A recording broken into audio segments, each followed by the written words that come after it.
Hello friends, എല്ലാവർക്കും നമസ്കാരം. വിക്രത്തിൻ്റെ വേദിയുടെയും പുതിയൊരു പ്രണയവിശേഷത്തിലേക്ക് എല്ലാവർക്കും സ്വാഗതം കേട്ടോ. അപ്പോൾ കമലം കാണുമ്പോൾ വിക്രമാണെങ്കിൽ വേദയോട് സംസാരിക്കുന്നില്ല. വേദ എന്തെങ്കിലും ചോദിച്ചു വരുമ്പോൾ വിക്രമാണെങ്കിൽ ദേഷ്യപ്പെട്ട് പോവുകയൊക്കെ ചെയ്യാണ് കേട്ടോ. അപ്പോൾ കമലത്തിന് ഭയങ്കര വിഷമമാവുക.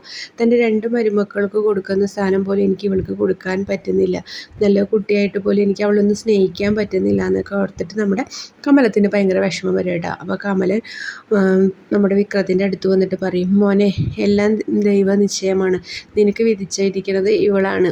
അത് എങ്ങനെയൊക്കെ വന്ന് സംഭവിച്ചു, ഒരിടത്ത് ചാട്ടത്തിൻ്റെ പേരിലായാലും നീ അവളെ താലി കെട്ടി. ഇനി നീ നിൻ്റെ മനസ്സുകൊണ്ടെങ്കിലും നീ ഇവളെ നിൻ്റെ ഭാര്യയായിട്ട് അംഗീകരിക്കണം മോനെ എന്നൊക്കെ പറയാണ് കേട്ടോ. കമലം വിഷമിച്ചിട്ട് ഇങ്ങനെ അവനെ കയ്യിൽ പിടിച്ചൊക്കെ പറയാണ് കേട്ടോ.